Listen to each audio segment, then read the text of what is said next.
All right, welcome back. We are game 3001 in the winter 2021 semester. I'm George Brown, and it's week 14, part one of our broadcast. This week is probably going to be the only part, and I'll discuss that in a second. We're going to be talking about a few topics today: machine learning in games. Is that even a thing? As well as reinforcement learning and Q learning. So those are the things we're going to be talking about today.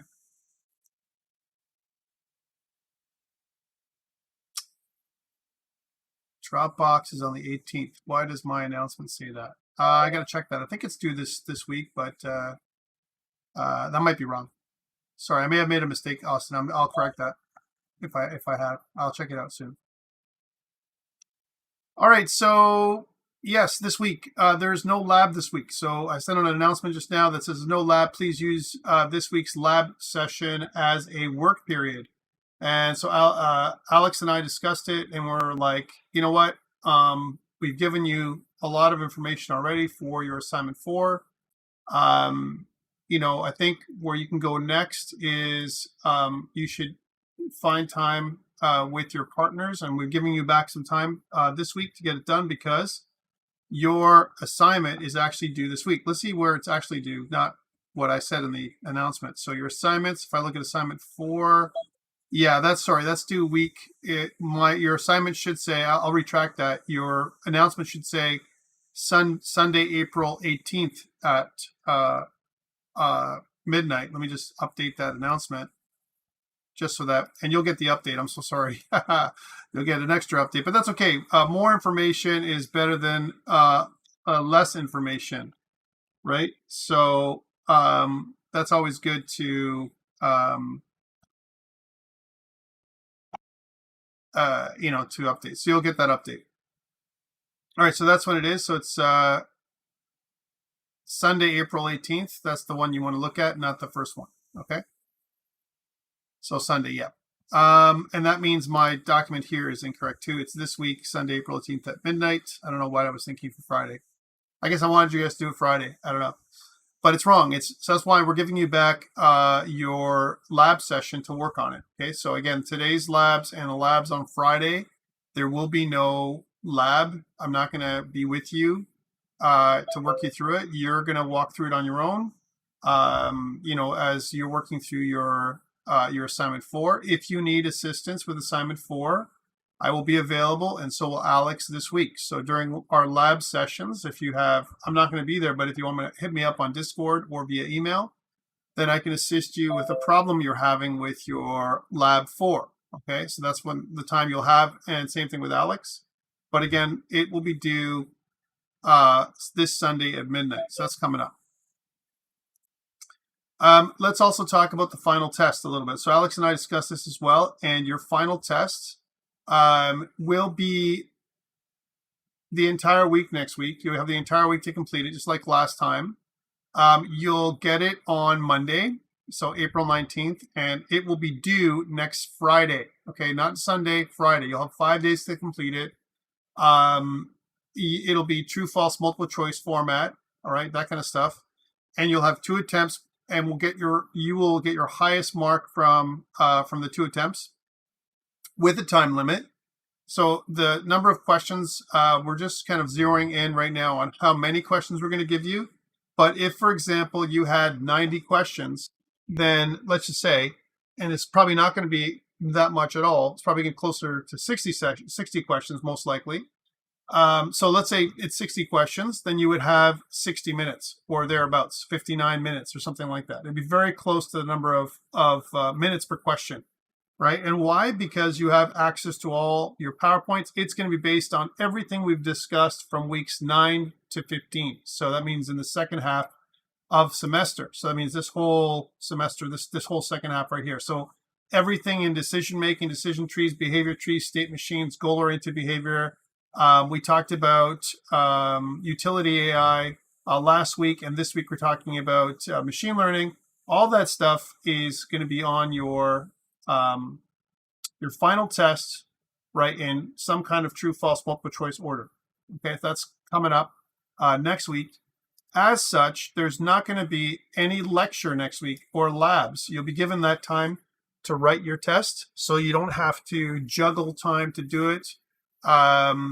You know, as an example, you know, throughout the week, if you need time, we're giving you time to do that. So that's what that lab and lecture time is. Again, we will not have a lab or lecture during those times.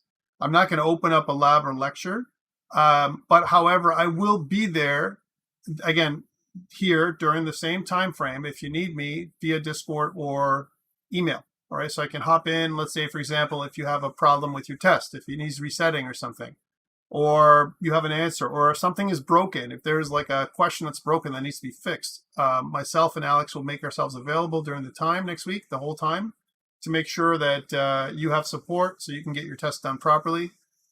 In terms of waiting, again, just going to bring up your first document from this semester. And I always refer back to this one because this is kind of like your our contract together, right? Which is our course outline. So this course outline right here, it basically talks about the written test on code and theory. The final test is worth 15% of your final grade. So that's when it's due. All right, and it's again during weeks 15. So that's what it's going to be due next week. So 15% is not something to laugh at. Again, it's very similar to what we did in the midterm.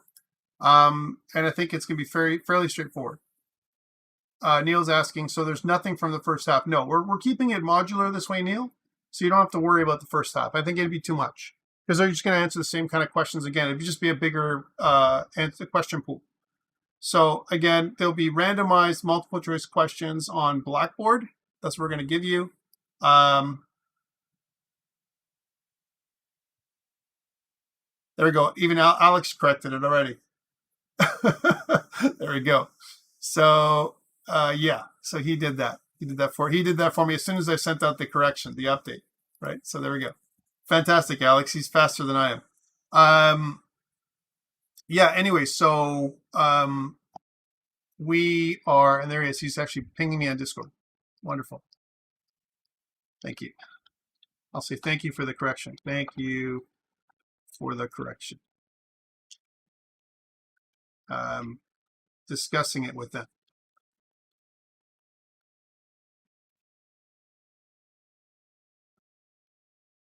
Okay, so any questions around this? Any questions around the lab? Any questions around the final test at all? Anything like that, please. This is the time to talk about it now. Again, we're sitting at the bottom of our semester. Really, this is the last lecture for this semester. So next week, there will be no lecture, like I said. And there's a good chance that I won't talk to you again until the fall semester, if we see each other again in physics, depending on who's teaching that next semester. All right, so that is what's happening right now. Any other questions before we move on?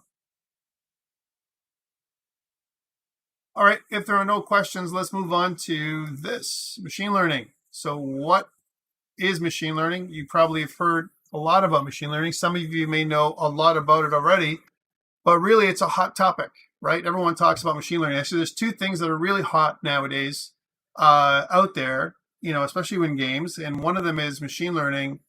And another one is security, believe it or not.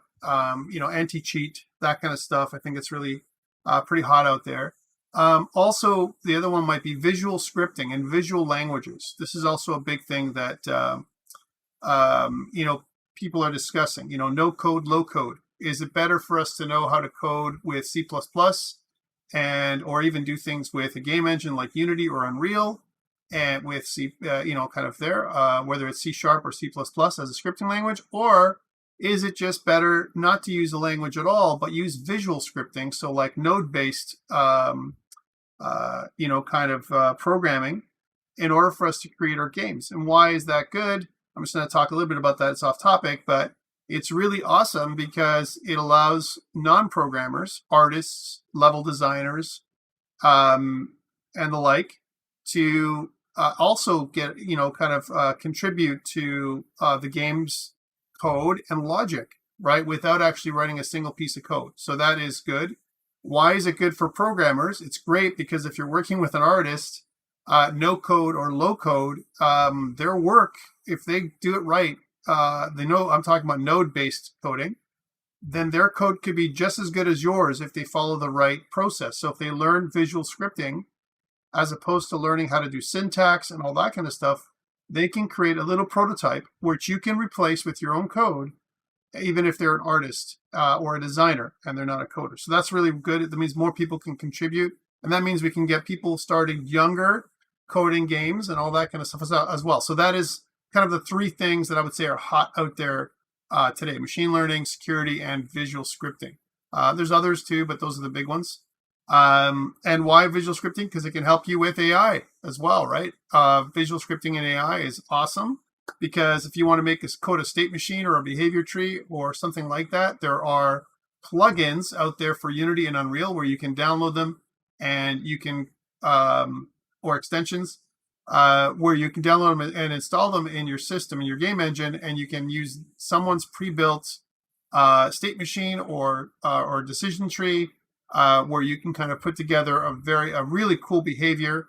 And Unity also has something called ML agents, so machine learning agents, which also is something that is very hot, like I said, right now in their ecosystem. All right, so that's kind of, and this is a kind of a special topic today, so that's why I'm discussing this. So really, when it comes to learning AI, which is what we're talking about here, we have the potential to adapt, or autonomous agents have the potential to adapt to each player, really learning your tricks and providing challenge all the time, right? And it has the ability for it to produce more believable characters that have, that can fail, characters that can make decisions that look wonky, or they learn from them and get better the next time, right? So, and it's also, instead of making a game-specific AI, we can train an autonomous character across a level, as opposed to making something that's pre-built. So in other words, we've been talking about up until now a system where you preload or you pre-train an AI, an autonomous agent, to do something in a certain way. For example, you're going to use a behavior tree, a decision tree, a state machine. You're going to use some kind of sensing suite, a field of view, which might be made up of a line of sight, as well as a kind of a cone of detection, if you will, plus a detection radius that includes things like hearing and sight and other things. And a good example is another part of a sensing radius might be something like smell that Valheim uses. I'm just using Valheim as an example, where you have streams that you can see. You can actually see it, your character, where the wind is blowing, and that if there are autonomous agents downstream from the character, they can actually detect the character because the wind stream has picked up the character's scent and send it to the autonomous agents downstream. Very interesting. So these are other ways of detection, that are out there today, as well as other kinds of AI like hack tactics, flanking maneuvers, all this kind of stuff. Instead of you preloading it, you can actually have your autonomous agents learn how to do it. Okay. Now, again, this is a very high level. When I say learn, we got to talk about how to do it, how to make them learn. So really, it's something that hasn't really been done yet. It exists in piece parts in the game world today. All right. It's not something that's, done everywhere. A good example of that is, think about any kind of modern RPG or esque type game, first person shooter or whatever. And I want you to think about this. When you go and fight the boss, when you come back, is it tougher ever? Or is it just the exact same boss again? Right? When you defeat a group of goblins or monsters or zombies or whatever you're defeating in a certain area, do they expect to see you again? Are they going to get smarter, better at defeating you again? Especially if you've attacked their bases a bit of an army 5 or 6 times, unless it's coded that way, like as a story element or a quest. It's not going to happen. They're going to be just as dumb. Every autonomous agent is going to be just as dumb or just as smart as they've been pre-planned to be from the beginning, right? So So the problem with this is when you start thinking about learning, and that's what we're going to call it, learning or machine learning to your game, it does require a bunch of planning. And so there's a bunch of different learning techniques that we can use, right? From very simple number tweaking, we'll say, and through some complex neural networks that you can create as well. And most of the attention these days have been focused on deep learning, which is kind of a form of neural networks. There's other kinds of approaches as well, and each one has its own idiosyncrasies, if you will. And we can classify learning into different groups, depending on when the learning occurs and what is being learned. Okay, so I want you to think about when and what effects the learning has on the character's behavior. So that's another thing too. So there's really three things, right? When it happens, when are you going to make the character learn? Are you learning in real time? Are you learning offline or online? We'll talk about those kind of distinctions in a second. Okay. So here's online learning. So learning can be performed during the game while the player is playing. And this is called online learning, and it allows the characters to dynamically adapt to the player's style, and it provides more consistent challenges. But as the autonomous character, if you will, learns more, their traits can be, and not just, I'm talking when you learn more, your traits can be better anticipated by the computer, and the behavior of certain characters can be tuned, if you will, to your playing style. So more or less, the computer can watch you. Your engine will watch you play the game and then will adjust difficulty, right? Kind of like chess AI, but where you can, turn things on. I mean, they have difficulty ratings right now for games. For example, I'm thinking about Bethesda's Fallout series, or even, Skyrim, or any game nowadays where you can turn up the difficulty. You can go from easy, medium, hard. Some of those more normal, let's say, and hard, and survival. The reason where it goes harder, how do they make it harder, is the AI doesn't lose as often. That's what they do normally. It hits more often, right? So they're more accurate, higher level, more health. That's how they make it harder typically. They don't normally make AIs smarter typically, all right? It can happen though. Some games do that as well, but mostly they're just tougher. They're tougher, they're smart, they're faster, they aim better, they do more damage. That's how they make it harder. They increase that level, right? But so it's almost like you're facing higher level characters, but they're not smarter necessarily, typically. So the bad thing about online learning is it also produces problems with predictability in testing. And why? Because the game is constantly changing, right? So it can be difficult to replicate bugs. So I have a bug, but how do I make that bug happen again if it's based on what the characters learned? It's hard. It's really, really hard. So that is an issue, okay? And it's an issue that is difficult to overcome when you're doing things in real time. How about offline learning then? Offline learning is where the majority of AI is happening right now, all right? So that is, we do it offline. In other words, we do it between levels of the game, kind of stuff. The dev studio, what they do is they perform almost like learning. Your AI or autonomous agents are allowed to roam around, as an example, the game board, right? Which is the game world, if you will. Learn about the game world as an example, and they pre-train before your characters your player comes into being. So they learn the ins and outs of the level, how to hide, where to go, how to fight you, those kind of things. And usually what happens is they can do it either by watching you do it offline and then understanding, like, let's say a really good player style that they can apply to a matrix, or they do it on their own. Okay, so there's a bunch of different ways. So again, we process data, and they basically calculate strategies from the data, and this allows more of the unpredictable stuff to be tried out before it actually happens in game, so they can be tested exhaustively. Is this what we want? Is this the behavior we're looking for, as an example? Okay, so that's kind of offline learning. And a lot of times we use those things to kind of figure out tactical features of multiplayer maps. So more accurate pathfinding, movement data, all that kind of stuff. And more and more studios are experimenting with deep learning, and the reason for this is because there's a lot of payoffs, right? I mean, again, like we said earlier, it creates a more believable AI, and that's what we want. The more believable our AI is, the more fun the player is going to have, and they can be adjusted so that it is something that is not going to be overly challenging. It can provide the right level of challenge. A good example of that is it's ranked. Have you ever go into a ranked match in Destiny or some other thing in the Crucible where you're matched against players of similar strength and skill as you, right? Well, imagine if you're getting ranked as you play by the AI, right? So the better you are as a player, the more challenging the game will be against you.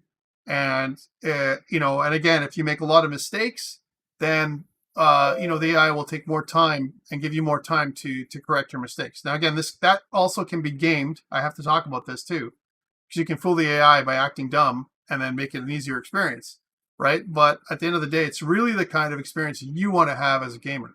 One of the things that I always think about before we talk about intra-behavior learning is the idea of cheat codes. Here's a question for you guys, the people that are here. Do you guys use cheat codes in your game? When you play your games, do you actually go in there into console and use cheat codes?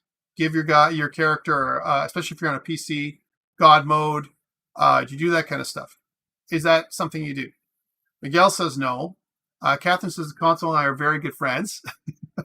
Yes. Samuel says used to.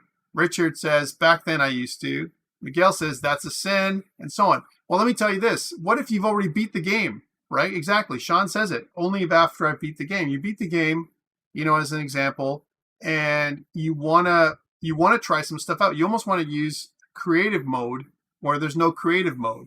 It's your game. You bought it, right? So what's wrong with learning maps by going in it really, really slow, being impossible to kill? So you want to learn the map really well because you're in a competitive play, and so you go in as God mode just to kind of check out what it looks like.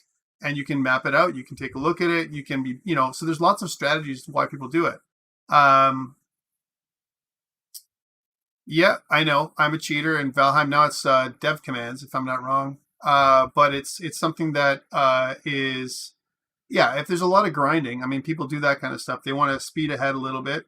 But again, guys, it really comes down to your experience, right? What kind of experience do you want to have, right?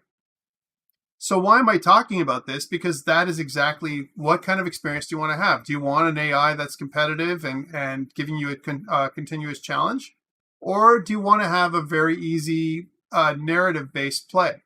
Are you a serious gamer, someone who, is, or are you someone who is, a casual gamer? These are different reasons why people play games. And there's nothing wrong with playing the way you like to play, guys. Nothing wrong with it. If you want to, turn on dev mode, cheat mode, or whatever, and play your game and finish it, it's fine, right? I think there's a problem when you cheat with other players. That I don't agree with at all. I think if you're in competitive play, then it needs to be competitive play, and you shouldn't be able to bring in your cheats, as an example, into competitive play. And this is where there's ethical issues with console commands, because they're like, wait, if one person's already scoped out the game by using console commands, as an example, they understand the maps and they're able to go in there and play and so on, and then we get together and play, but I haven't been able to look at the map.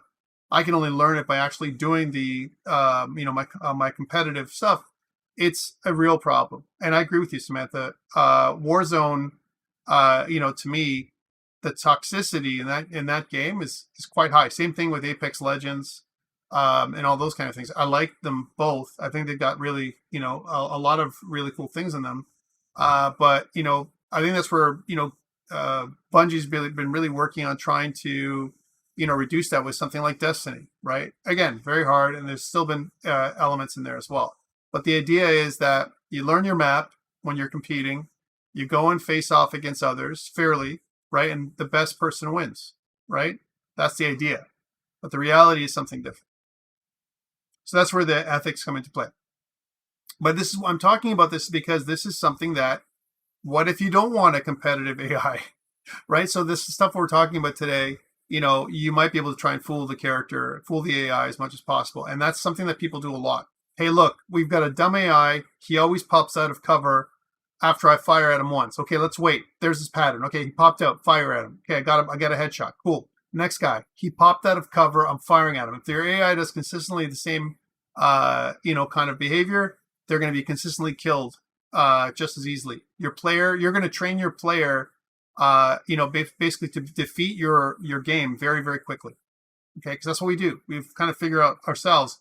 We've got the best AI in the world or in the universe right now that we know of, right? It's our brains.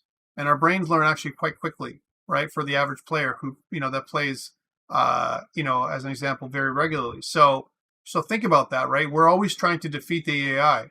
And that's why it's good to have an AI that learns, an AI that's always keeping us on our toes. But if you're the casual gamer, should you be able to turn it off? And I think so. I think you should be able to, because you should be able to play your way.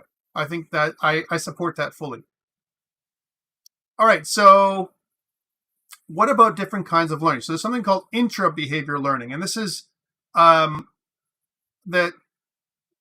kind of the simplest way of doing this is change a small area of a character's behavior. Okay, so example is they don't change the whole quality of the behavior, but simply tweak it a little. Okay, so this is intra-behavior learning techniques, and it's easy to control and can be easy to test. Example would be learning to target correctly when projectiles are modeled by accurate physics. Okay, learning the best patrol routes around a level. This is what, intra behavior. Learning where cover points are in a room. Learning how to chase an evading character successfully. So that's something that you can do. It's called intra-behavior learning. Okay, so it doesn't help a character work out, that it needs to do something very different. There's something also called interbehavior learning. Interbehavior learning this is the frontier for learning AI in games, okay?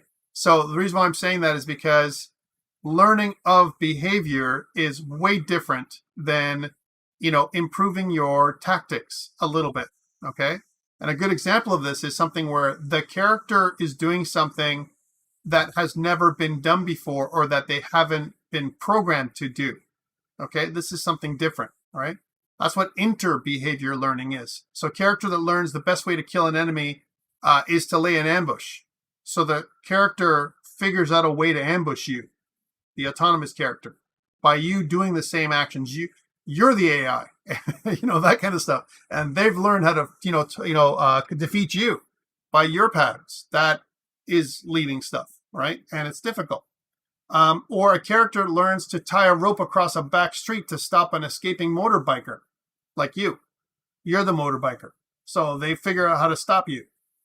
The police, if there's police in the game, they form roadblocks and stuff, and they do it dynamically, depending on where they think you're going to be, based on your driving patterns, that kind of stuff. But again, this is kind of at the limit of what may be possible today in games. One of them is because of the hardware that's involved, and the other one is the effort that senior AI programmers have to put in place.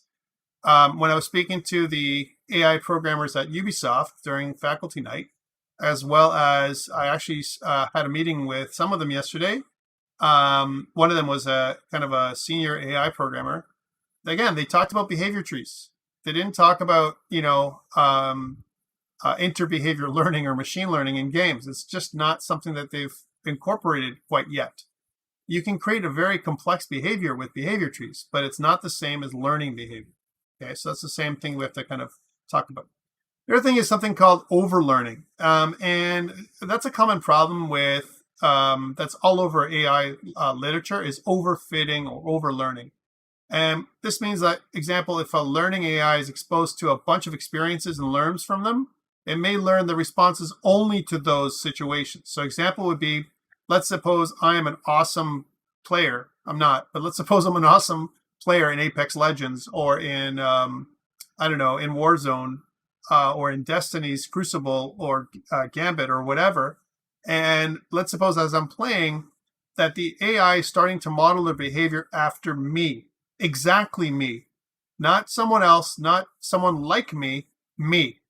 So what about when you fight them? You fight differently and they can't fight you. Even though I'm an expert player, they don't know how to fight another expert player. That's what overfitting is about. It's so specific. It's specific only to a specific situation. It's great against me, but terrible against you. That's overfitting, right? So overlearning. So neural networks are particularly susceptible to overfitting because they're so smart. They can be trained enough given enough time and passes, if you will, or tries, that they can learn how to be very good at, as an example, stopping you from doing what you need to do. All right, so that is overlearning. There's also something called decision learning. So again, we want to have the ability for the AI to make decisions. We've been talking about this entire second half of semester. We can kind of simplify decision learning, which we've done. We've talked about how to do that with goal-oriented behavior. We've done it with, utility theory, decision trees. We've talked about things with behavior trees and state machines. That's all the stuff. And we can also, kind of combine decision learning with steering behaviors and animations, or create some kind of high-level strategies as an example. Okay, that's where it's really used. But in addition to that, we can set some kind of observable values that they can get from the game, right? So this may include things like distance to the nearest enemy. We've talked about this before. And what we need to do is, and this is something that games have to do to get this decision learning happening, is associate decisions with the observations. And this is what happens with things like utility theory, where we have considerations. For every consideration, a character is going to make a different decision based on their motivation. I mean, again, it's really high level stuff, but it's really great. Over time, the AI can learn which decisions fit with the observations and can improve its performance. That's the idea between decision learning. And so there must be a way of keeping track of or logging, success and failure when in terms of making decisions. A good example of that is, let's suppose in your A4 right now, assignment 4 that you're doing, you have an action that I've asked you to create, and Alex and I have asked you to kind of pop behind cover. So you pop behind cover, or that's what I want your AI to do, and it pops out of cover. But let's say that behavior that we've trained the AI to do, we've told them that that's what they have to do. Let's say 9 times out of 10, the player can kind of predict that behavior, the timing that they're going to do that. They know, especially if you're the developer, that they can learn from them not, popping out exactly at that time. Instead of popping out from one side, maybe learning how to pop out from the other side.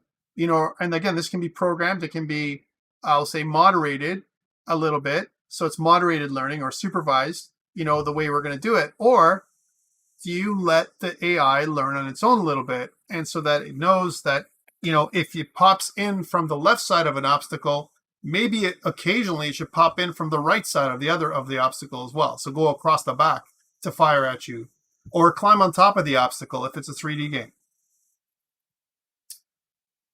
So, okay, there's 2 types of, I briefly just talked about supervision. There's 2 types of supervision, and this is in order to improve performance.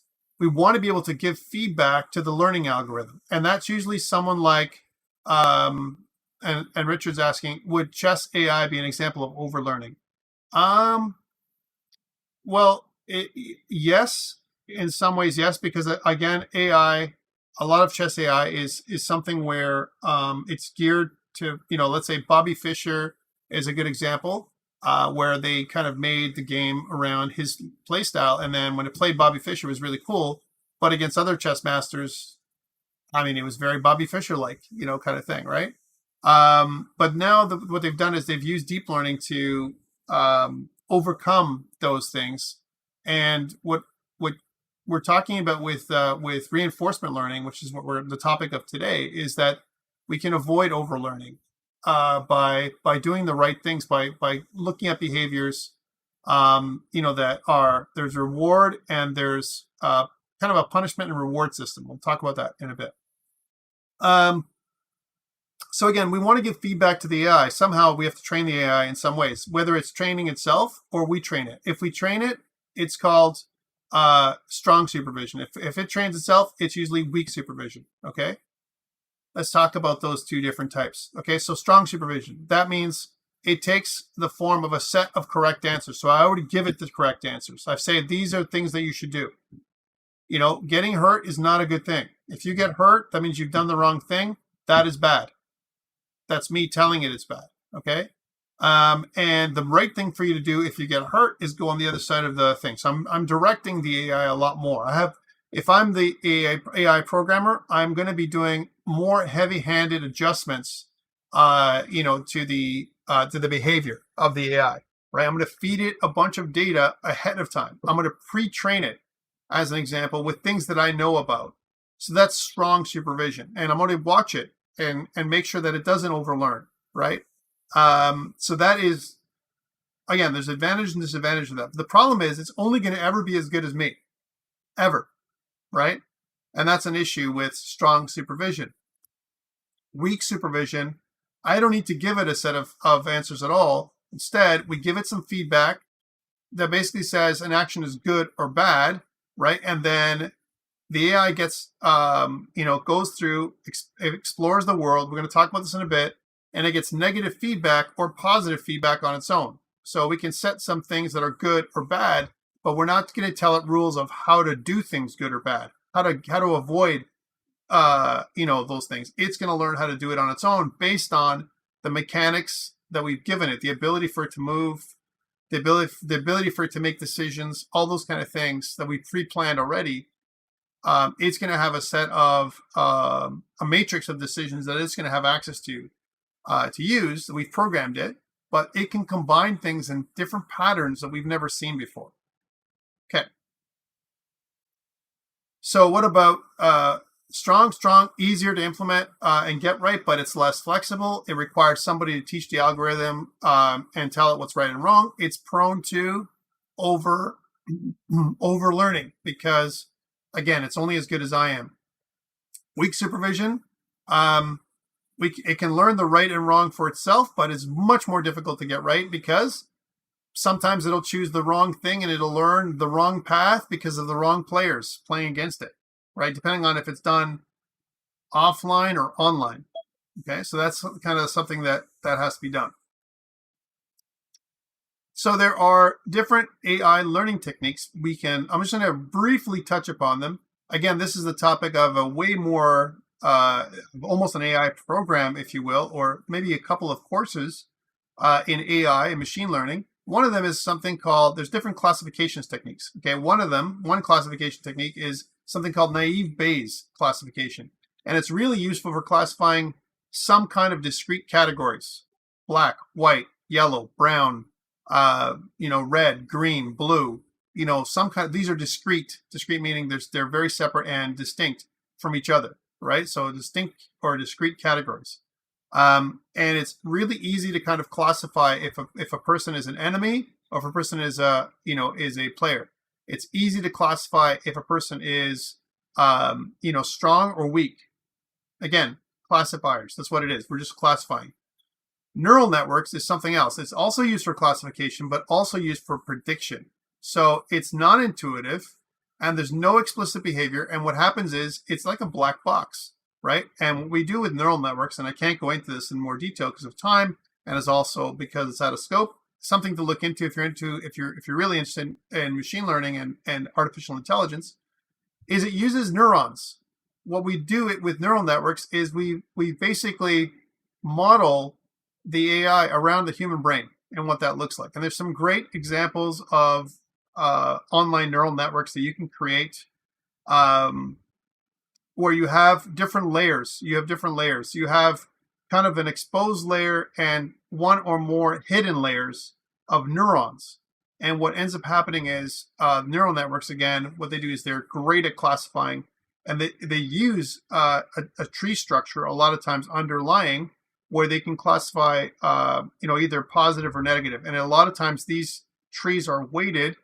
So weighted decisions where they can kind of classify whether it's something that's more important this feature is more important than this other feature, as an example, when it comes to classifying and recognizing.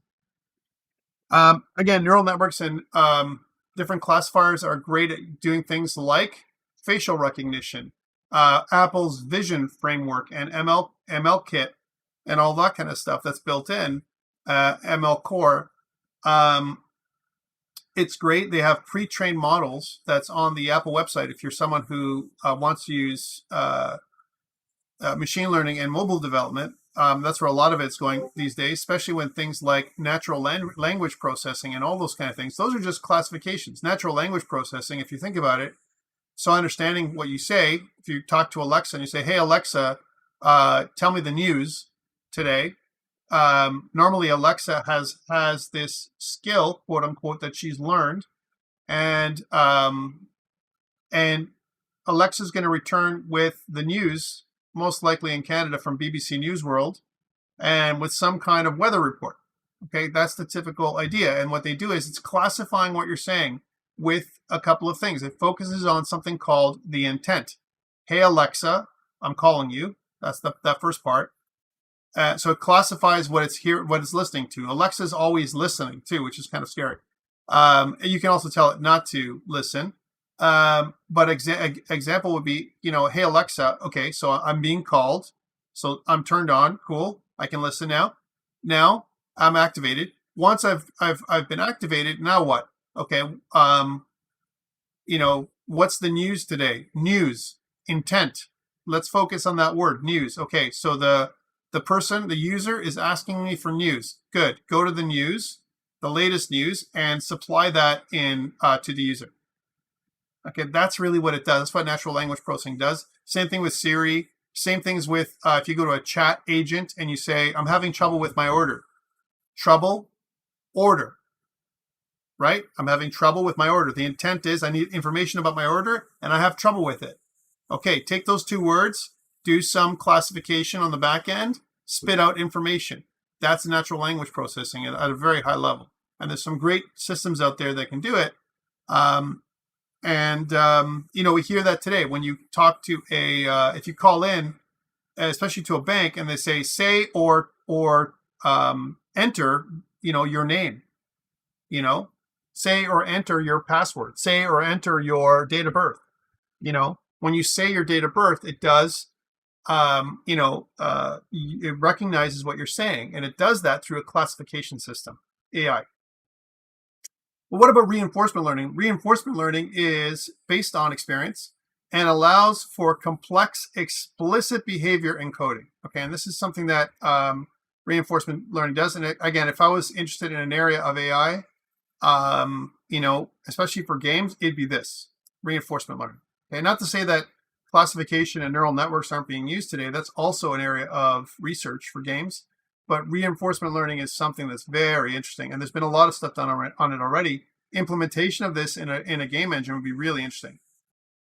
So again, it's the name given to a range of techniques for a learning based on experience. Okay, and in its most general form, a reinforcement learning algorithm has three components: some kind of exploration strategy, some kind of reinforcement function, some kind of learning rule. And it links the reinforcement strategy the exploration strategy and the reinforcement function together to create a reward system. So what did I do right? Okay, well, I'm going to create these. So it's kind of like almost like a partial, somewhat trained, somewhat supervised learning experience, right? Let me talk about it a little bit. So here's the problem. We would like a game character to select better actions over time. That's the problem. What makes a good action may be difficult to anticipate by the designers. We don't even know what that is, especially when we're doing our mechanics. It may depend on the way the player acts, or it may depend on the structure of random maps that can't be designed for. Example would be procedurally generated worlds in Valheim, right? How are you going to pre-train your AI, right, for a specific map? There is no specific map. The maps are generated. Or not just Valheim, but let's say No Man's Sky, or any other procedurally generated, kind of map, or a procedural world of some kind, okay? So it's really challenging because you can make general behaviors. We can talk about decision trees and all the things we've talked about already, but I want the player to, the autonomous character to learn. How is it going to learn? It can't explore the space, right? We also would like to be able to have the autonomous character have free choice of any action in any circumstance for it to work out which actions are best for any given situation. So I'm not going to tell it, or you're not going to tell it or train it exactly which actions to take, but it's going to have a repertoire, if we will, a selection of possible actions, all kinds of different actions that includes animations, and it's going to include things like sound effects and all kinds of other particle effects, everything else, together to make that thing work. Okay, for sure, you can predict it a lot, right? So the problem and the quality of an action isn't normally clear at the time the action is made. So I don't know if I have made a quality action. If I'm an autonomous character, is it the right thing to do? How do I know, right? But it's easy to write an algorithm that gives good feedback when a character collects a power-up or kills an enemy, right? So kill an enemy, reward. Pick up a power-up, awesome. Gain a resource, fantastic. These are all positive rewards that I can tell the AI it's doing good things, okay? But the actual killing action, may have only been 1 out of 100 actions that led to that result, and each one of which needed to be correctly placed in a series. So therefore, we'd like to give very patchy information to be able to give feedback only when something significant happens. So we don't want to overtrain. We don't want to, strongly supervise. We want to give supervision, but only from here are the rules to the game. This is how we want you to win. All right. We want you to win because when the player dies, you win, but we also win in other ways. Here's some other winning actions. All right. So the autonomous character should learn that all the actions leading up to the event are also good things to do to create a chain of positive actions. All right. That's what we really want to do, guys. Chain of positive actions that we want to train the AI to do. So reinforcement learning models the environment as a network of states. Let's call them, I'm sorry about this, but we're going to talk a little bit about math. It's just, I know I try to avoid math with everybody all the time, but when I was talking to, the guys at Ubisoft yesterday, I said, and I was asked if you're going to make your own program, let's say at George Brown or somewhere else, what would you do? And my answer was, well, I'd want to have all the students, have a great understanding of the pipeline. So I want you guys to all know about production, about AI, about physics, about CG, computer graphics, sound, modeling. I want you to understand everything from what's included in the pipeline. And then I'd want you to specialize. I want you to be a specialist somehow, because you know what? That's where, juniors, when you get kind of, go to a AAA studio or something, they want you already kind of hitting the ground running in certain aspects. Okay. So are you more of a gameplay programmer? Are you more of an AI programmer? Are you more of a UI programmer? What are you, kind of thing? AI programmer. It's up to you. Physics programmer. So that's the thing. So we talk about math, and math is one of the things that, without math, you really can't be a great programmer. You really can't. I mean, you need to know vector math. You need to know matrices, especially when you do CG, and you need to know a little bit of math just to start thinking about algorithms when it comes to AI. You need to know the math, all right? At least the background. And especially, you need to know the math when it comes to CG. If you don't know the math with computer graphics, you're in trouble, all right? So that's the stuff that you need. So on the math, let's think about states. We'll call them states as SI. Okay, states are S, and each state has an associated reward. So we have a reward function R, which maps to all states. Okay, so SI is states, and we map states to the reward. Okay, and we want to move from state to state by choosing some action A, J, right, in a given state SI. So example, I have a state, some kind of state that I'm in, and I have a set of actions to choose from. Okay, a set of actions that are good, that are going to lead me to a better reward based on the new state that the action is going to put me into. Okay. Again, it really focuses on this problem. How do I find an optimal choice of actions for each state such that we obtain the greatest rewards over the long run? And this is the key where it comes to reinforcement learning compared to what we've done before in the past. For example, pathfinding. We've been talking about pathfinding. Pathfinding is a greedy algorithm, my friends. It's trying to find the best path first. And there's two different ways of doing it: breadth first search or depth first search. But it's trying to find, it's not trying to be exhaustive necessarily, especially A-star. A-star, the stuff we've learned with pathfinding, is trying to find the shortest path in the fastest time. Sometimes, though, the shortest path is not the path to success. We'll talk about that. Okay, let's see what that means. So here's an example, right? We have a couple of states. We have state 1, state 2, 3, 4, 5, 6. These are all different states. And you have some kind of transitions. You have some kind of action. I know this is a bad graph. You have an action that goes from state 1 to state 2. Some kind of action, A1, will take you from state 1 to state 2. When you're in state 2, you take that state and you feed it into the reward function. Okay, that's how it works. And maybe you're going to get a higher reward if you go to state 2 than if you go to state 3. But the thing is, the reward function is recursive, my friends. So, for example, if I want to go to down here, let's say I want to move myself from state 1, whatever that is, to state 5, I need to know that there's going to be the right actions to take, right, to get me to state 5. Even though it might be cheaper and quicker to do action A1 or A2 or A3, as an example, I need to get myself to state A5 or state 5, and that's where I want to go. Let's take this further. So again, what if we were doing some kind of greedy search, right? And we only cared about the next node. We didn't care about we don't think about the long run. Take a look at this, right? If the reward for state 1 is 0, so this is state 1, this is state 2, state 3, state 4, state 5, right? And these are actions that transition us from one state to the other. Okay, pretty straightforward in this graph.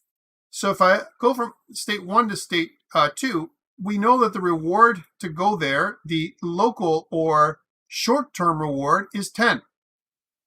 The short-term reward to go from S1 or state 1 to state 4 with action 2 is 1. So therefore, if I use the greedy first search algorithm, I'm going to go this way. Okay?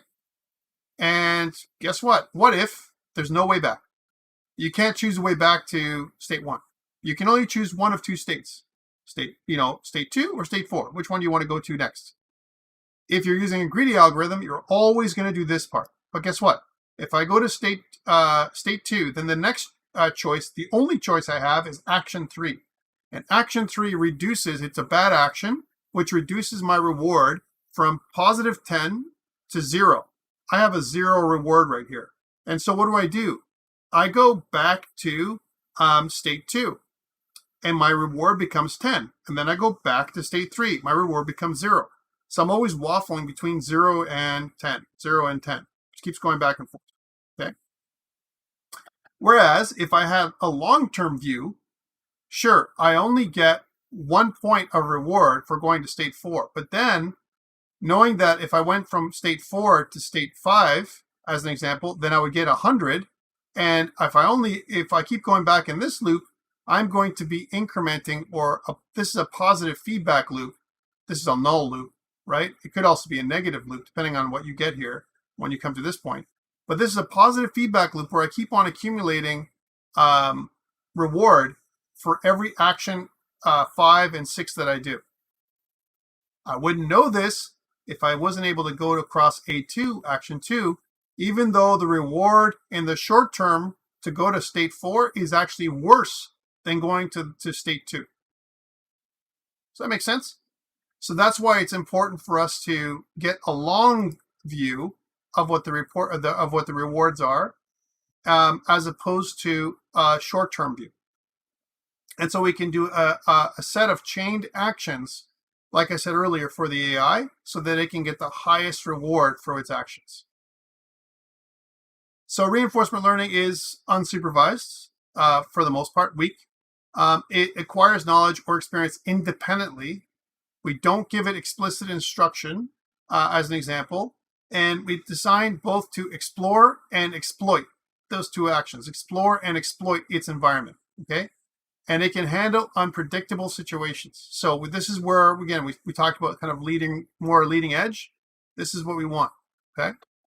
Now, we still need to give it some rules, but the rules are what's good and what's bad at a very high level. And we're going to talk about this as a policy that it can rewrite. Okay. So we want to model the entire environment as a network of states. Okay. And the reward is obtained for entering a state. And assignment of rewards may be deterministic, right? Or stochastic. Stochastic is another word for random. Okay. So, example, I have a state, and I pass it into the reward function. I get out a value based on the state reward association, right? Whereas if I look at this formula, it's more like for the sum of all probabilities, right, to do a certain action, if you will. I'm going to take the state J or state I, and I'm going to pass it the reward function for every value from I to J. And I'm going to get some kind of value overall. The total sum of all possible probabilities is equal to 1. So it means there's only, just like we did last week, we did that example of all the probabilities have to be normalized and add up to 1, probability theory. Then so too, the stochastic approach makes it less predictable for us to kind of, when we program stuff, when it comes to rewards. Transition from state ST to state ST plus 1. Notice ST plus 1 is a sequence, if you will. By taking an action AT, some kind of action, at time T, determined by some probability distribution, right, whatever that is, given that S at T and A at T for every S at T plus 1. Okay, again, when you look at this thing, it's a probability distribution formula. Again, the overall goal for us is to optimize our rewards, navigating through the entire system and environment. That's what it is, maximize or optimize our rewards.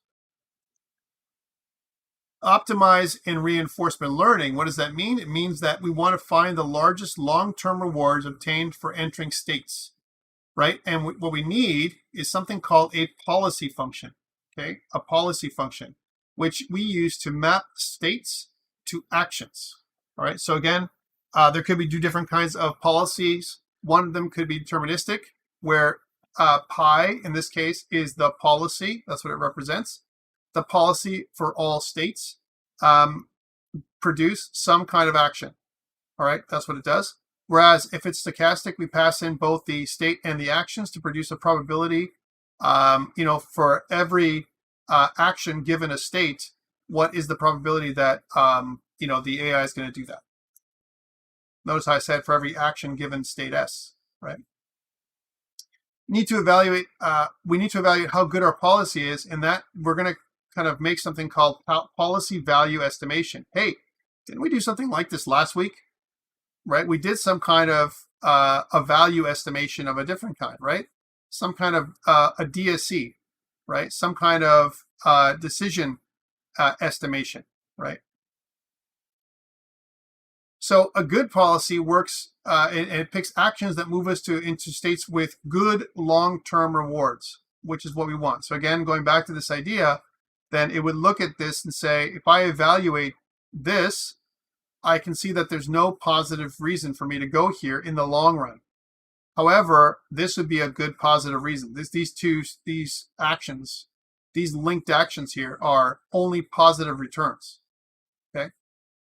So I have to be able to evaluate future potential paths, as an example, as opposed to only taking short-term actions and looking for short-term rewards.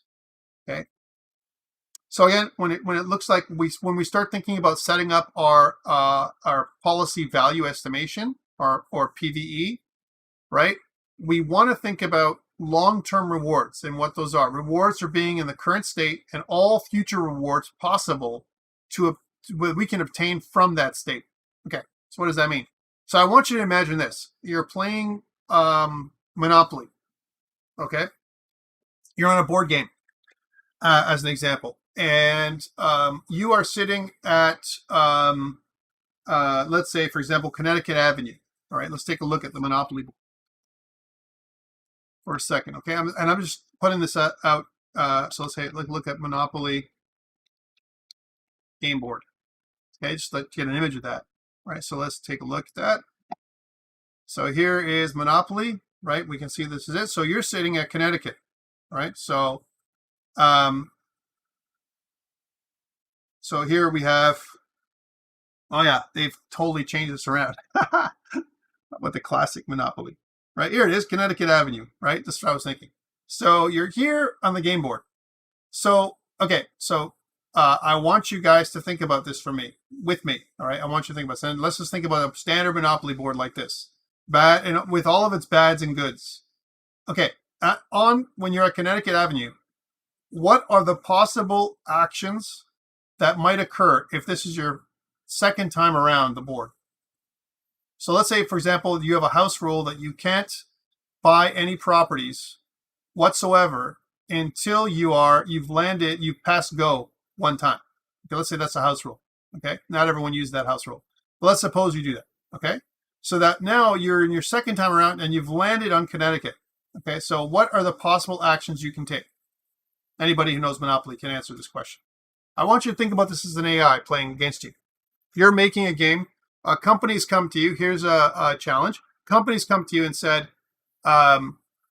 we want you to develop an AI for our game, our board game. We have a current board game that's out, Catan, Monopoly, call it whatever you like.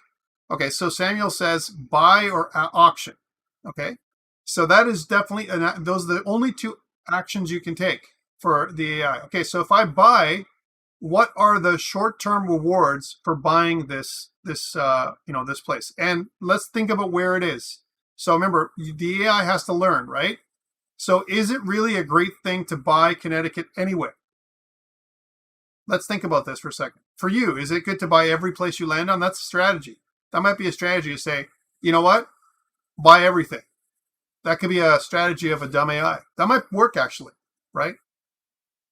So everyone starts off with the same money. So let's suppose, they lost $100 or whatever, $1 million, which is what this thing is, because now it's millions. And by the time you get down to this, you've got your money back because you pass go, so you get $2 million when you pass go, right? Or $200. That's what it used to be. So you pass go, you've got your money, so now you're up. You're not down. You have more money than when you started with. You started with usually $1,500 or 1.5 or 15 million, depending on the version of the game. And when you land here on Connecticut Avenue, right now you have more money than when you started with. So you have the option to buy stuff or not. Okay, so Samuel says he has the potential to buy for all blues. Okay, Ethan says, I've had a game of Monopoly where I owned one of every property set and eventually got a full set and they couldn't do anything. Yep, you could do that. Here's something else. Why would an AI ever trade, right? Ever trade to a player if it knows that, if it learned that if it knows the rules of the game, and if it knows that if it lands on a space, it's best to try and not allow the player, that would be a strategy for sure, to get any colored sets. Because if the player is allowed to get any sets, as an example, then it can win the game. The player can win, right? Dung says maybe only spend 75% of its money. Okay, is that a strategy you use, Dung, when you play Monopoly? Do you play Monopoly? Think about that, right? So if I only spend 75% of my money, what do I do after that? If I don't spend the rest, and let's say this is not my first time around, remember that, and here's what state is. State for me means how much money I have. I'm talking about an AI now. That's part of my state property. How much money do I have? Where am I? Location, right? Where are the other players in the game? What do they have, right? You see where I'm going? How much money do they have, right? And so on. Those are all factors every time for every position on the board and for every moment in time. That's what we're talking about. An AI that can win Monopoly every time, right? That can learn from you, but that can also learn strategies and what to do. Given a set of rules, it can actually rewrite the behavior on its own. So Neil says, I usually buy everything that has getting all of type potential and any property to stop the other player from getting all three. Yeah, I like that. So in other words, you'd probably buy one of each of these ones because these are low end properties. You may not care about buying the other ones because you know what? Even if you put hotels on Baltic and Mediterranean, not going to do much, right? In these two properties, right? Whereas if you put hotels on this side right here, this is like Death Alley. Let's just put it this way: once you put like hotels in here, it's Death Row Alley. If you call it whatever you like, right? You go through here with your piece, you're going to land on something that's going to cost you, right? Especially if there's hotels and houses on this side. Okay, even on this side, this gets worse and worse as you go around the board. Where this is nothing. This is more. This is bad. This is very bad. Okay, if everything had something out here. So again, these are kind of things that the AI would learn. So think about what I've just said. States is not just about, you know, if I'm up or down, or if I'm losing money or gaining money. It's everything. A state of the game is all the possible properties you can feed into the AI for that particular space, for that particular property, according to all other players in the game for that moment in time. The more you feed into it, the more calculations it's going to have to make to create that, to update its policy function, if you will, so that it gets the best reward for its actions. So it has to play this game, is what I'm saying, a bunch of times. You're going to train it by going around the game board and playing against other players, maybe even other AIs, just like itself, to find the best possible strategy on its own. You're going to give it basic rules, things that it can do. Mechanics we're talking about now. We're talking about mechanics, dynamics, and aesthetics in these, and in our program here, right? Mechanics, the rules of the game. But you're not going to tell it any of the dynamics. You're not going to give it any dynamics at all. You just need to tell it mechanics. This is how you win. This is you know, your goal is to win. Okay? Your goal is not to let other people win. You want to win. Okay? And here are all the possible actions you can make. These are the rules. These are things you can do. These are things you can't do. That's it. But here's every state possible for every position on the board, for every possibility. For example, if I'm on Connecticut Avenue, I'm rolling 2 dice. What is the most likely outcome based on rolling 2 dice together? What is the most likely outcome? Where am I going to land most likely next round? 7? Actually, it's 6, 7, and 8 are the most likely. Those 3 numbers, right? So that means that if I roll 1, 2, 3, 4, 5, 6, 7, or 8, these 3 squares I'm going to land in. These 3 places. Okay, I'm here. The AI is already ahead of time going to strategize what it's going to do when it lands there, right? Because it knows that when it lands in a certain spot, there's certain things to do.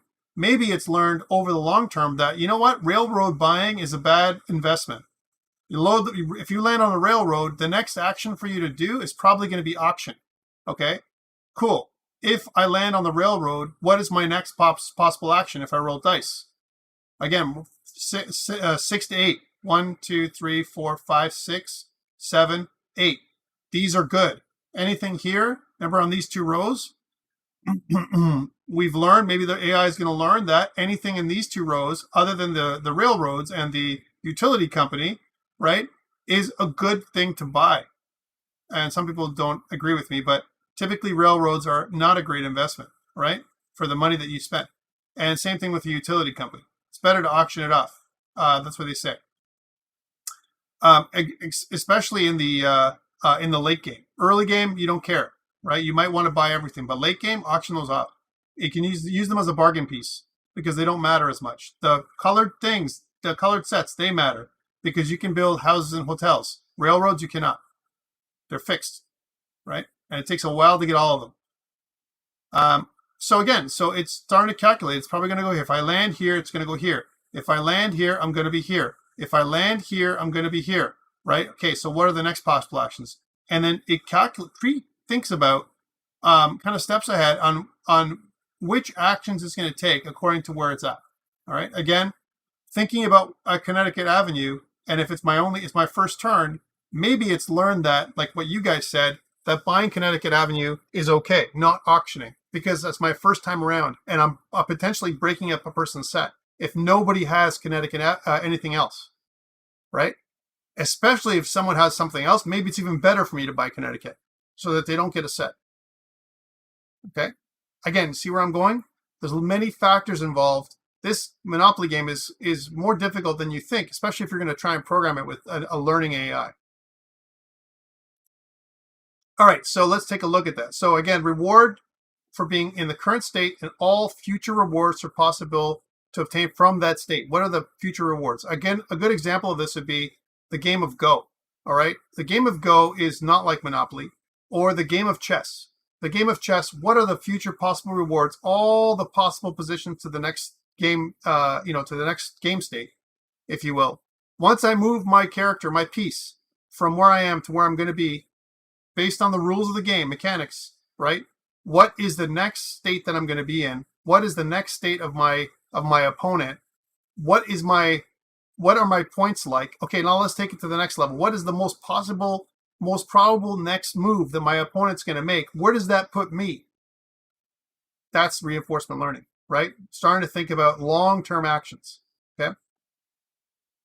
So when we think about the long-term reward formula, it looks like this. For all possible rewards at time t, we're going to take the current reward at time t with some kind of gamma value, which is the discount term, that's what it is, right? Multiplied by the next reward, right? And the next reward after that, and the next reward after that, and the next reward after that, to infinity.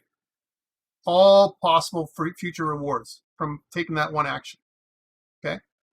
So really, if you think about this is a single instance of traversing the world, because that's what this means. I'm going to traverse the entire world from that one spot where I started, okay? We don't want to give a single instance or trajectory of rewards. What we want is long-term value for choosing a state. In other words, we want future rewards. What future rewards are possible from this state, from this possible and the state of all actions coming from this position that I'm in, right? So all future potential rewards is just the value of all the next states that could be visited, right? If you think about this, right? Weighted by the probability that a next state is visited based on actions and on reactions of the characters in the game world. So again, there's always probability, because what if I encounter a player? That's going to change my set of possible actions I need to take based on my behavior, my utility theory, my goals, my motivations, right? I'm going to take different steps, because it's not just about taking the right step, but I have to protect myself or flee. Maybe even fleeing is a good action. That might be a thing, but I'm going to take a look at all the things that I can do as actions, and I'm going to program my behavior by, kind of on my own with the AI. All right. So when we start thinking about the policy value estimate setup again, what is all possible future rewards? What does that mean? It's long-term rewards for all the next states Sj of the current state Si. So I'm sitting at one state and I'm thinking all the next possible states that I could be in based on all the the actions I could possibly take from that particular moment, right? Example, the value of Sj, right, is the future value, right? Where the value of Sj, some action j, in the future, right, is equal to the reward for my current state I plus all future possible rewards. That is the value of Sj, that next state.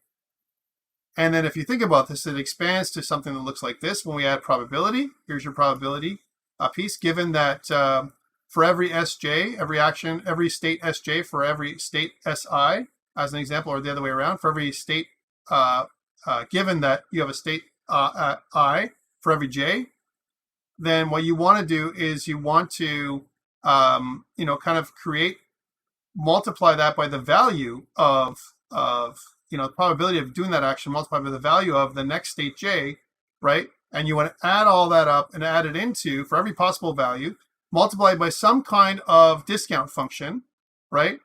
That you're going to pass into the current reward for the current state that you're in.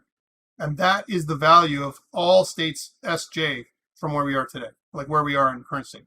Again, it's a little bit funky to look at, but it breaks down into something that's easier and easier. It's a recursive formula, and it can be written as a matrix vector equation. So again, for every value, the value vector is equal to the reward vector plus some kind of discount value times the probability of the value of some future value.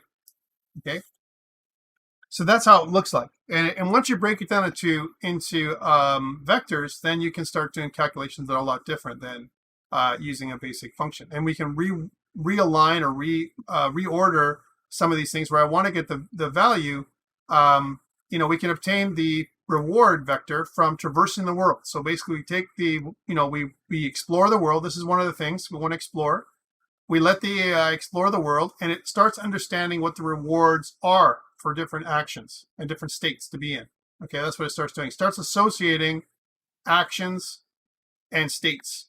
What are the right set of an action chain to get me from one state to the other, and where I'm incrementing in reward for every state that I move into. Okay, example, maybe long-term reward, it's better for me to run away if a player is level 5, then fight them. Better to run away and come back to fight another day, right? That's what maybe the AI learns. As opposed to, I'm going to fight them toe-to-toe. If I'm the AI, I'm fight them toe-to-toe and die, potentially, right? So it may not be the right thing to do. Okay.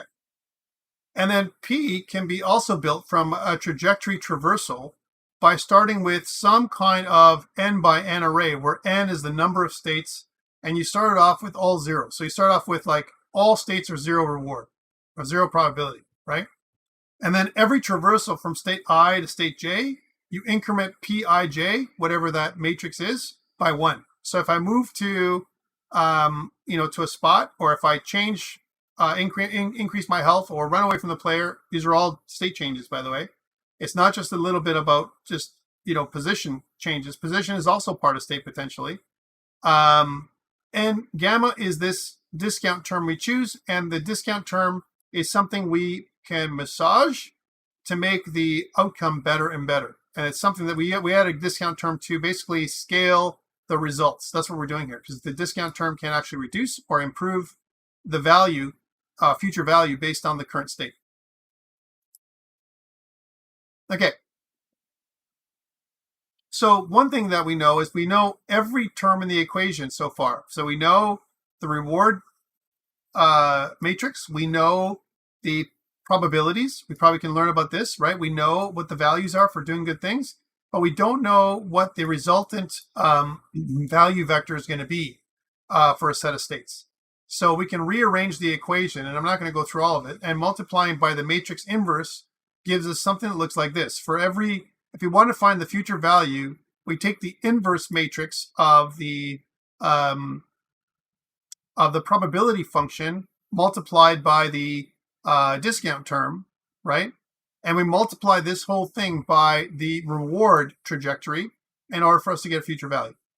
Okay, so once we have this, then we can get something that looks more like this, right? So we can specify a policy that says, for every policy S given A, then we have a probability of some action given a specific state.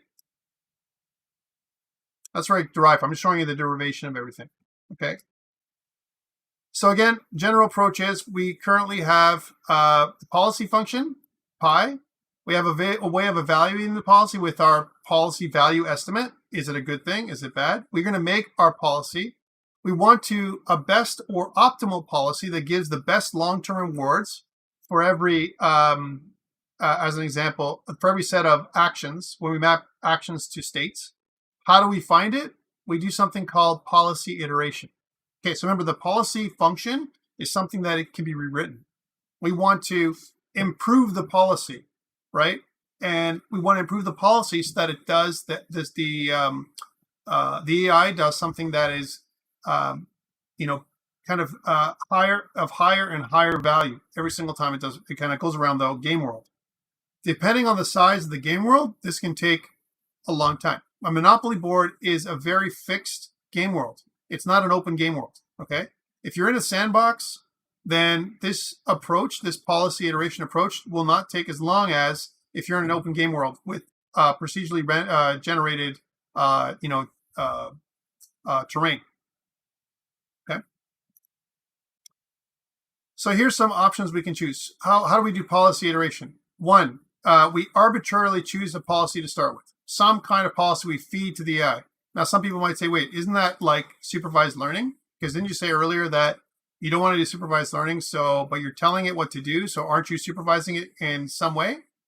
And the answer is, well, we need to give it a place to start. Usually we make it so it's very basic. We don't think too much, but we try and make it so that it is, in your mind, it's the best policy that you know about. Okay? And this is kind of, it'll cut down the amount of iterations, if you will, if you try and give it something. On the downside, the more of an expert you are to create this policy, if you try and make it so you inject your ideas, the next possible good action, as an example, it might take longer for it to learn the right actions because your actions might be wrong. Remember that the AI is going to think in a way that you won't think. It's going to look for the highest value. You're not looking for the highest value. A lot of times you're looking for the highest fun, right? Not so for the AI. The AI isn't about fun. It's about winning the game. It's about thinking about future possibilities and increasing its resources or strength or level or experience or whatever. Okay. So the second thing is perform the policy value estimate. That's what it's going to do. Follow the policy for a large number of steps, right? Not infinite. Because if we were going to go for infinite steps, then it would take a long time for it to go to every possible step on the environment. All right. So for a large steps, we want to follow the policy. And then we want to solve the value estimation formula that we did above, right? And then what we do is policy improvement. So once we've got this, we look at the policy now. We had one to start with. Now we have a new one. And now for every state in the system, change the policy function, the original one, so that the action moves to the next state with the highest value estimate based on what we learned. And then loop back to 2 until the policy cannot be improved. Keep doing this over and over again. Policy value estimation, follow the policy for a bunch of steps, solve the value estimation, increase the policy improvement, and keep doing that over and over again. Now, this can lead, depending on what you put in there, to overfitting. So you have to choose how many of these iterations you want to do. Okay. Few details. A policy iteration in some ways is proven to converge to some optimal policy if states follow something called Markov property. This is something from a Markov property. What is it? Is future state probabilities are dependent only on the current state. In other words, it also is known as memoryless property. So it doesn't know where we are. We just know that every future state is dependent on the current state, right? So eventually there's going to be some kind of convergence to the optimal policy. You're going to get to that optimal policy state.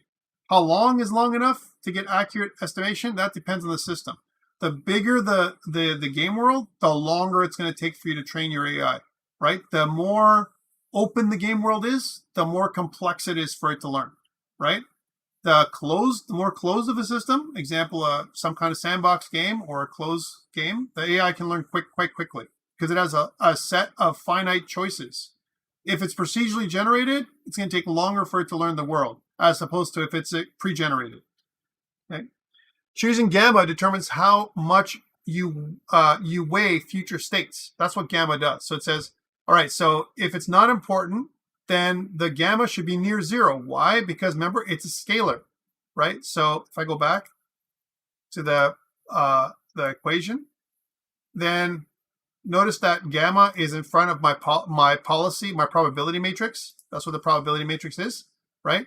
So the probability matrix is a set of all possibilities for every action given some kind of state. That's what it is. So if I multiply it by gamma and my gamma is 0, then there's 0 probability that's going to happen.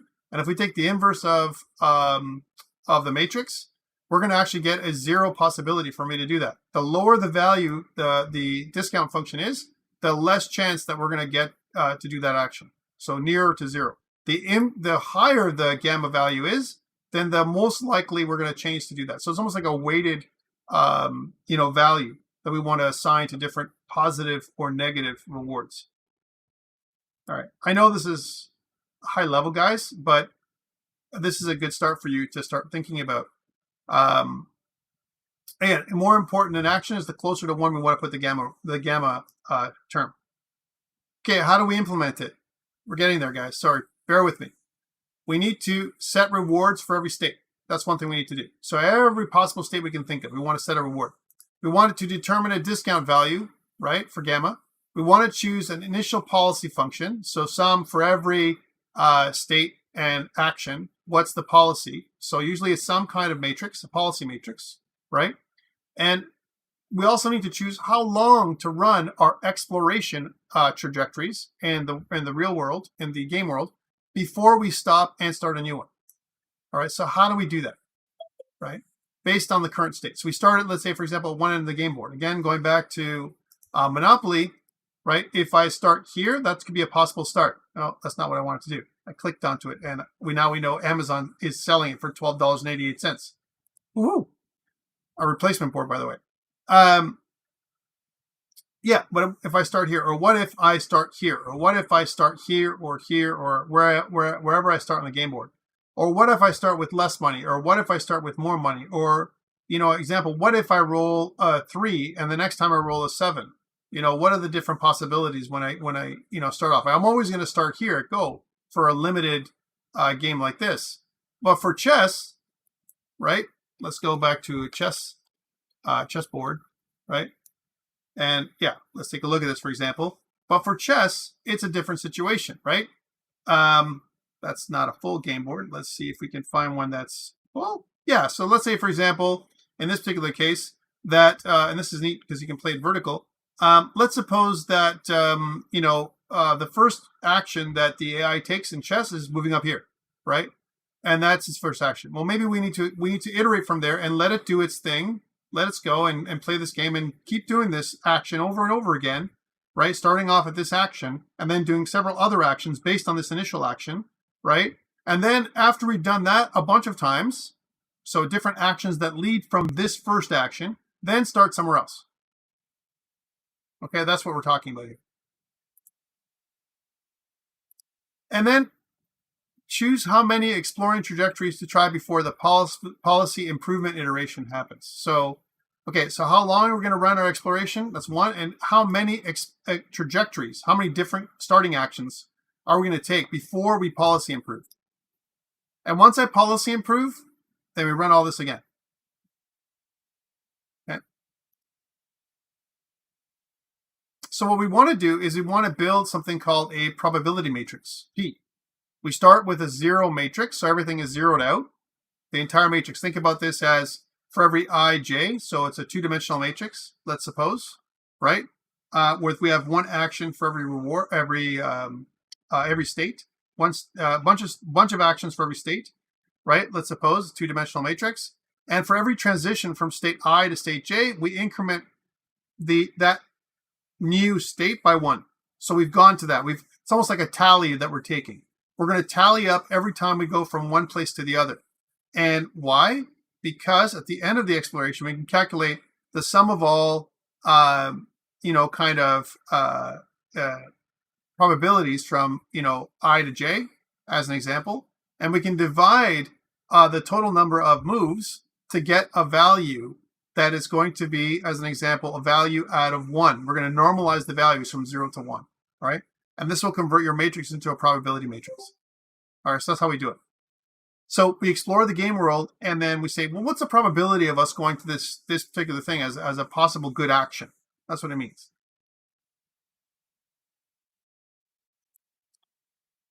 And what's the probability that this thing is going to happen? This state is actually going to occur based on this current action. So we start doing prediction. Example, we're at a certain state, and the state also includes the enemy, as an example.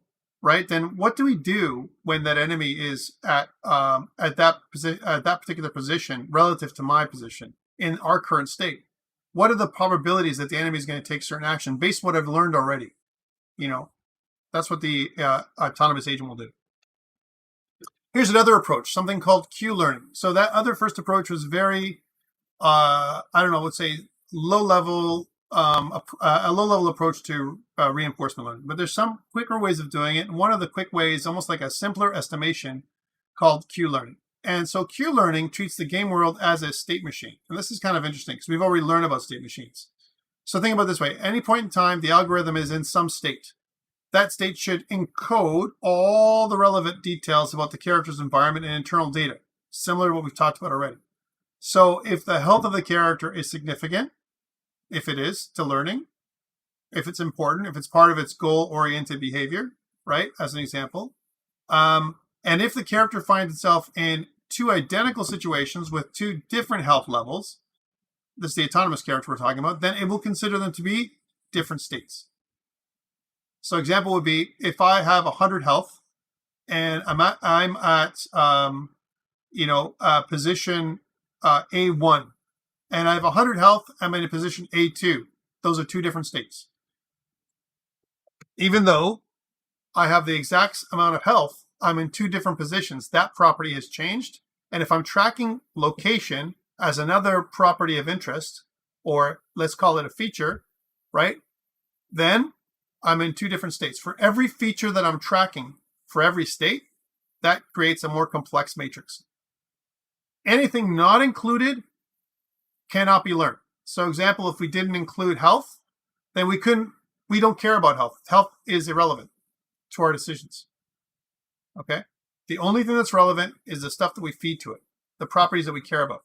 Sometimes we have to reduce properties or reduce features because it takes too long for the AI to learn. So think about this. So game states, they're made up of position, proximity to the enemy, health level. Q learning doesn't need to understand the components of state. Okay? As far as the algorithm is concerned, they can just be an integer value, state number, state 1, state 2, state 3. Doesn't matter, right? The game, on the other hand, needs to be able to translate the current state of the game into a single state number for the learning algorithm to use. So what that means is I'm at position 1 and I have 100 health. That has to equate to some kind of state, a unique state for that situation. Okay, that's what it means. So fortunately, the algorithm never really requires the opposite. We don't need to translate from the state number back to game terms. We only need to know how do we translate from game terms into a state number. So again, remember state machines, fixed number of states, and enumeration. We need to figure out a custom enumeration for each potential state in the game world. Okay. And then Q learning is known also as something called a model-free algorithm because it doesn't try to build a model of how the world works, right?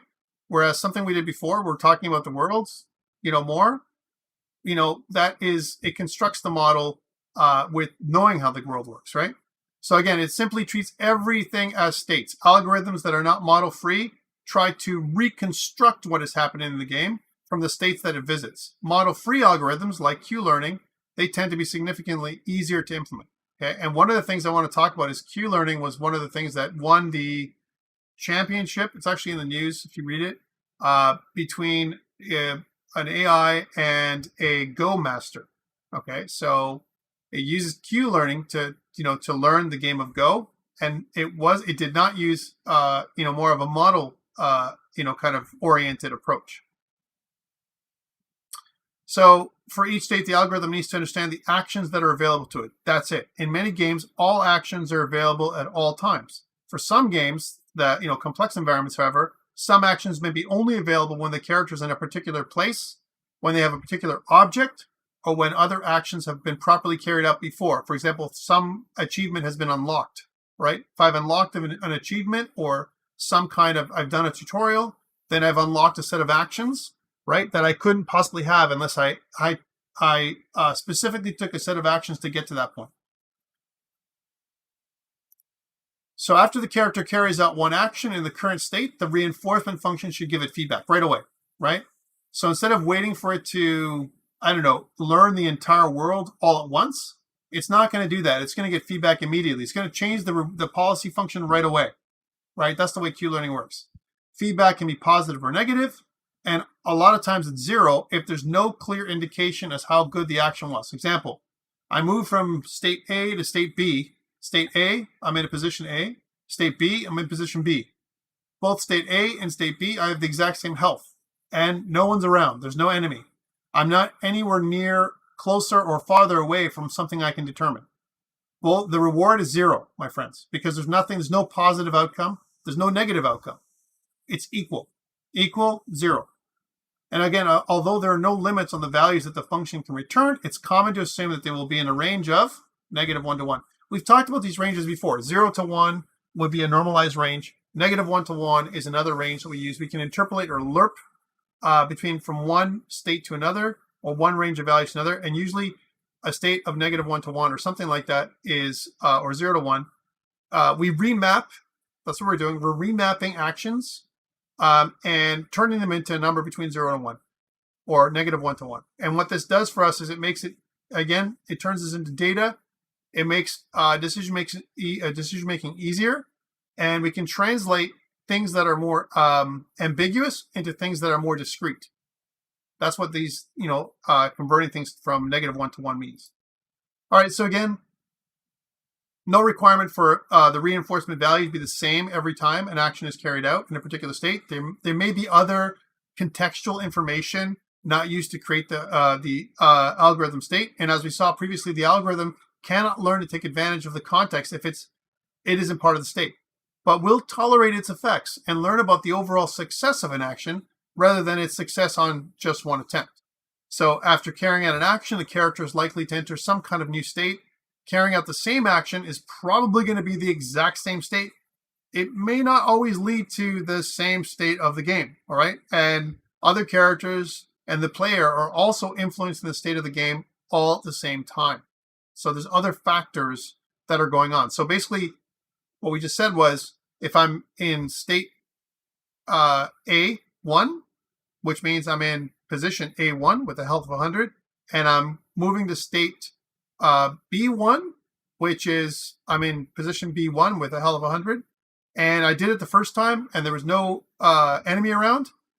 When I do it the second time, if the enemy's close, that's a new state. B1 is not the same as it was when there was no one around.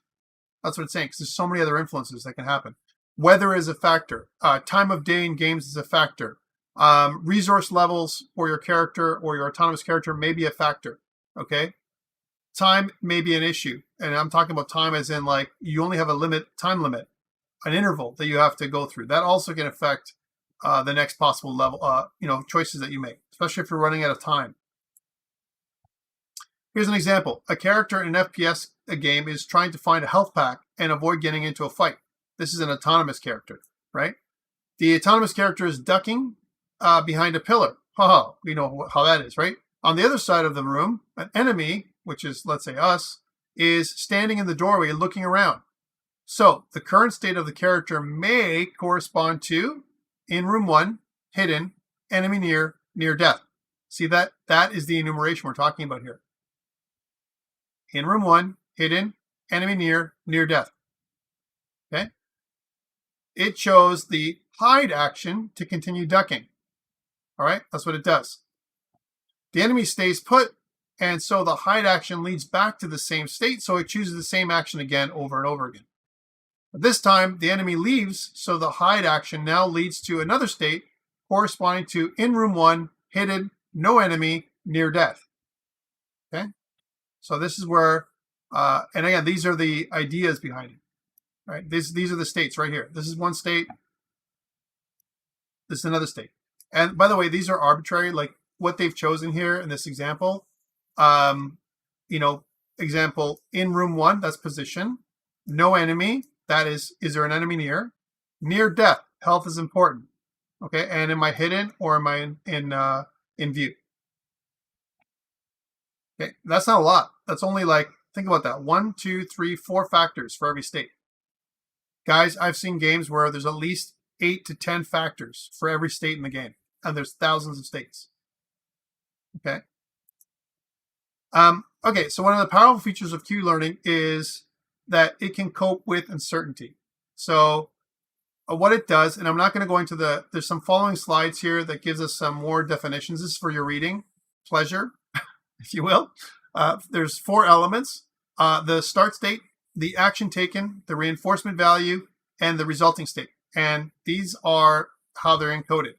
So initial state, the action taken, the reinforcement value, and S prime, so the new state that you're going to get to after you've done all these things. And what this is called is something called the experience tuple. Sometimes people call it tuple. Depending on the person, you might call it tuple or tuple. So the experience tuple is what I'm going to call it. And this experience tuple is made up of all of these different factors. Okay. And it talks here about doing learning, how we do that. So it's named for a set of quality information. That's what we're trying to do. So Q values is what we're talking about. Q values. And what we're going to do is we're going to create a Q matrix, a quality matrix. So that's where Q learning comes from. Q learning comes from the Q matrix that we're going to create, right? And for each Q value represents how good it thinks the action is to take when it's in that state.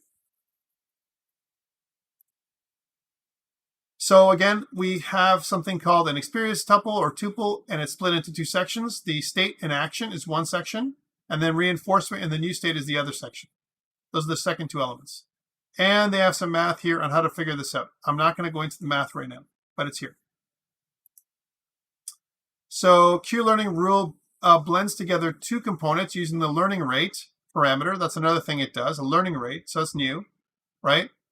To control the linear blend. So remember, think about the linear blend as linear interpolating between 0 and 1, where the learning rate parameter used to control the blend is in the range of 0 to 1, right? So again, the closer it is to 1, think about it as a discount value that we saw earlier, the more likely it's going to take that action every single time. It might even overlearn if it's closer to 1. If the learning rate parameter is closer to 0, then it's never going to learn, right? So we want to put it somewhere in between. We want to set the learning rate parameter initially to something lower, but not exactly 0, okay? It's going to give some basic values here for you. So again, the first component, which is the initial state and the action, is simply the current Q value or the quality value for the state and action. So when I take those 2 things, state versus action, what is my value, right, for doing that particular action currently, right? So short term, right? And the second component, it has 2 elements of its own: the R value, what the reinforcement, kind of the experience of what it is, as well as the resulting state. Okay. I'm not going to go into the math because we're running out of time. I'm just going to skip down here until we get to exploration strategy. So far we've covered reinforcement function and the learning rule, and then the internal structure of the algorithm. But we know how to update the learning from experience tuples, because we're going to use those experience tuples. So current state, action, the resulting reinforcement value, and the new state that we're going to get to. And how to generate those experience tuples from states and actions. Reinforcement learning systems also require some kind of exploration strategy. So some kind of policy or a policy matrix, again, going back to that, for selecting which actions to take in any given state.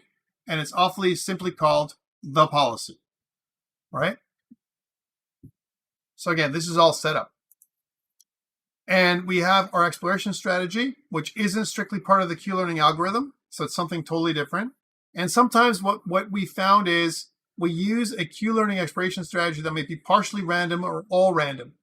So why is this good? Actually, that's how the machine worked when it used Q learning and to defeat the Go master. It had a total random exploration strategy at the beginning. And then as it went, it figured out that, the random exploration that it did, it kind of produced results, right? A reinforcement. And it changed the quality matrix, the Q matrix. And once the Q matrix was changed and it went back and played again and again and again, then there weren't random values anymore for the exploration strategy. It was based on the new matrix.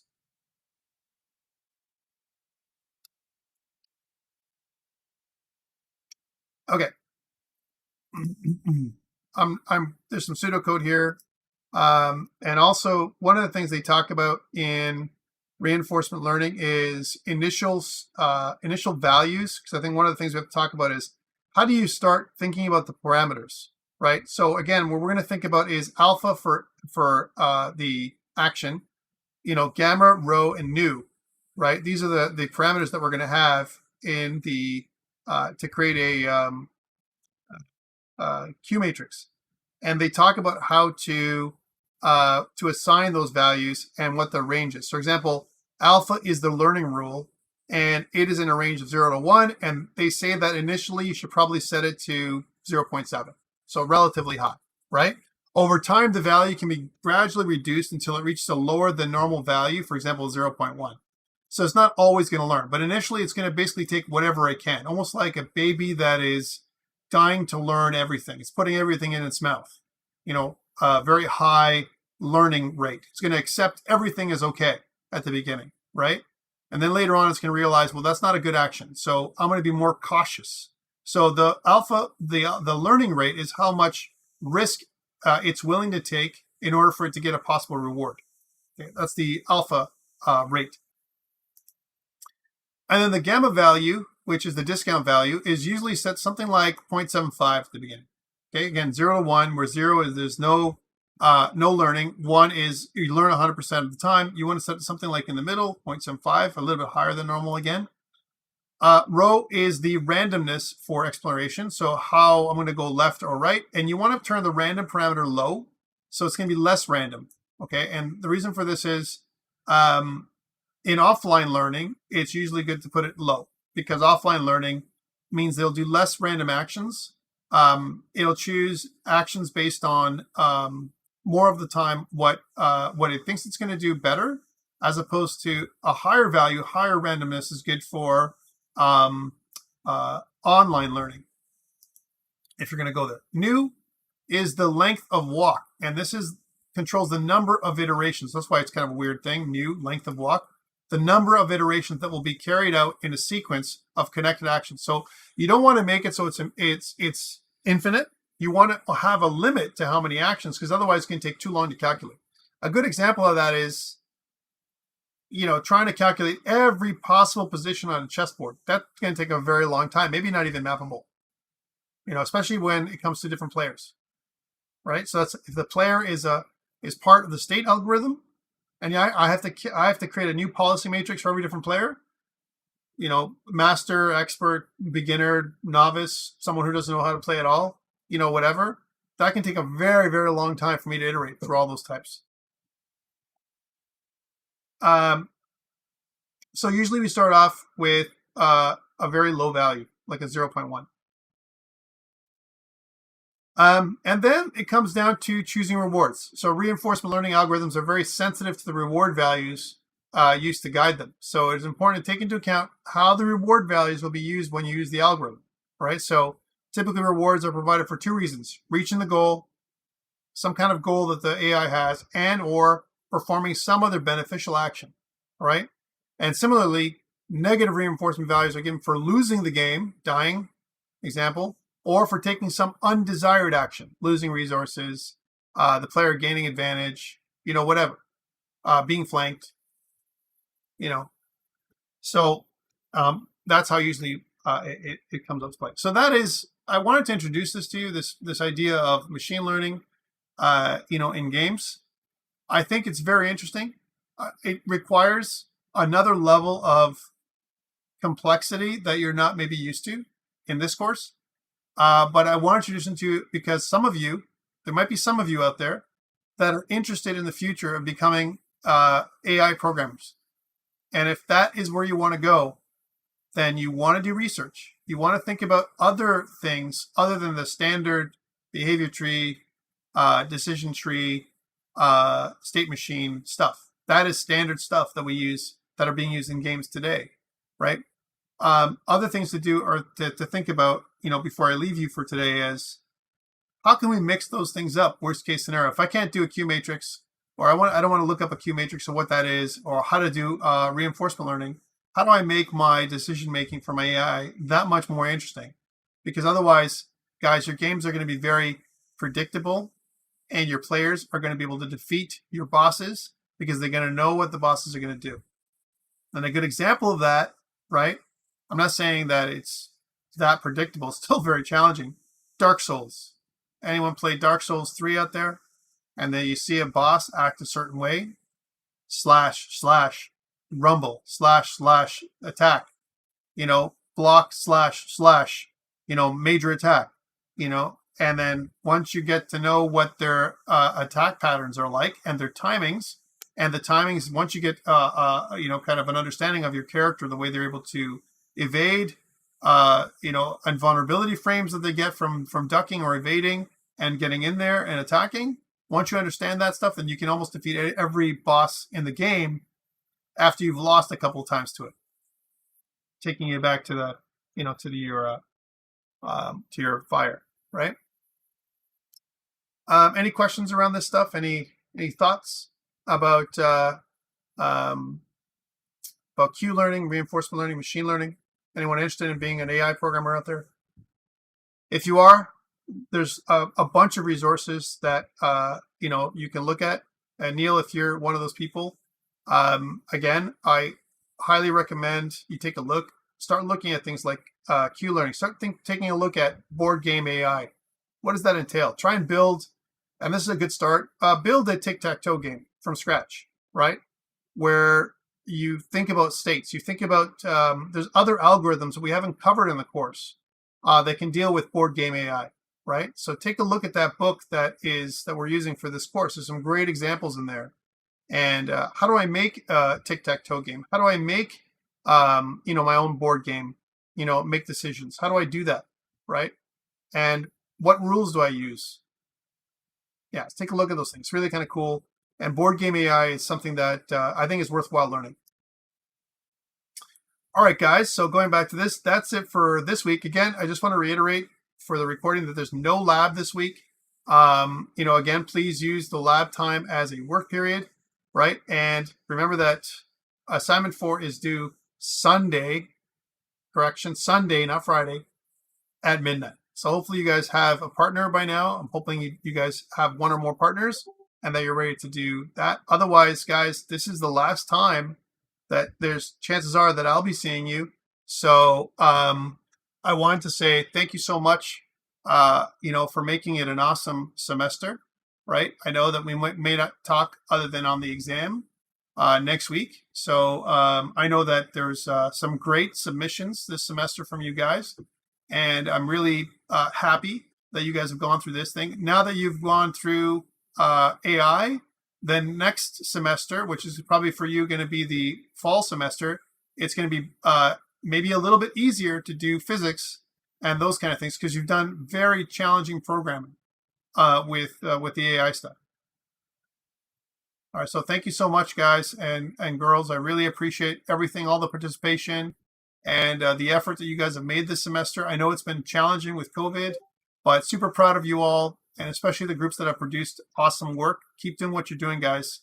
It's really gonna work out positive for you. All right, I'm looking forward to seeing you guys next semester that we're together. All right, guys, take care. Stay healthy, stay safe, stay positive, play games, and I'll see you guys on the other side. All right, take care. Thank you.